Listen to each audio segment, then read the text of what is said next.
Alors, Monsieur de Gignac, actionnaire employé de votre filiale CityJet, compagnie irlandaise, nous souhaiterions savoir quel sort vous réservez au personnel de CityJet en contrat français sur la base de Paris, car votre plan de Transform 2015 impacte les salariés de cette filiale.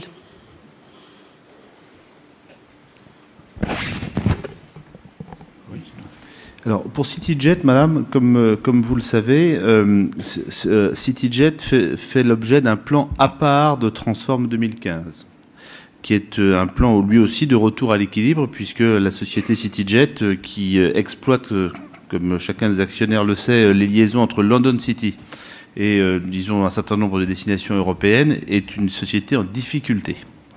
Ça, c'est la première chose. La seconde chose, c'est que nous avons examiné plusieurs options pour cette société CityJet, et ce qui nous est apparu comme étant l'option la plus souhaitable, c'est de regarder si des investisseurs étaient intéressés pour reprendre la société CityJet. Donc nous sommes dans un processus plutôt de cession.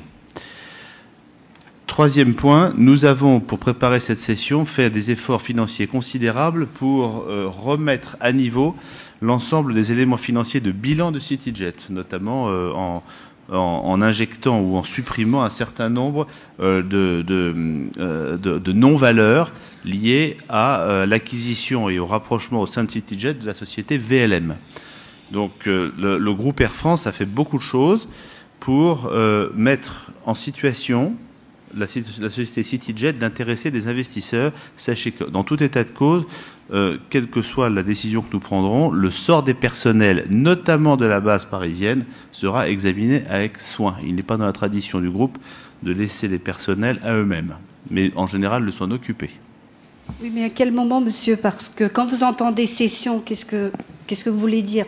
Partielle, vente totale? Parce que ça fait 6 mois que le personnel de CityJet vit dans le flou, qu'on essaie d'avoir un dialogue social avec la maison mère.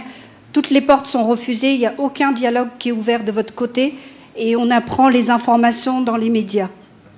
Madame, dans le processus de négociation qui est mené, il m'est difficile, sous peine de mettre en cause les négociations et les potentiels acquéreurs, de donner explicitement l'état de la négociation. Vous le comprendrez bien, ça nous affaiblirait considérablement vis-à-vis des potentiels acquéreurs. Mais sachez qu'au moment où les choses seront fixées, bien sûr, non seulement les personnels, mais l'ensemble des parties prenantes aura l'intégralité de l'information sur cette opération de cession. D'accord. Donc une dernière question. Nous comprenons et nous acceptons la confidentialité. Par contre, il y a une question qui est primordiale pour l'ensemble des salariés de Paris. Nous avons demandé le transfert des PN au sein du groupe Air France-KLM dans les entités françaises. Et jusqu'à présent, vous nous avez refusé cette demande. Donc, attendez-vous de nous annoncer que nous sommes vendus et que le nouveau acheteur nous annonce notre délocalisation? Je pense qu'il y a l'intérêt aussi du nouvel acheteur de conserver une base parisienne, madame. Puisque c'est un des éléments essentiels dans le fonctionnement du CityJet que de maintenir une relation entre les aéroports parisiens et London City. Est-ce que ça sous-entend que vous voulez externaliser l'affrètement? Non, madame. Ça Très bien. ne sous-entend pas du tout. On va passer, si vous voulez bien, à une autre question.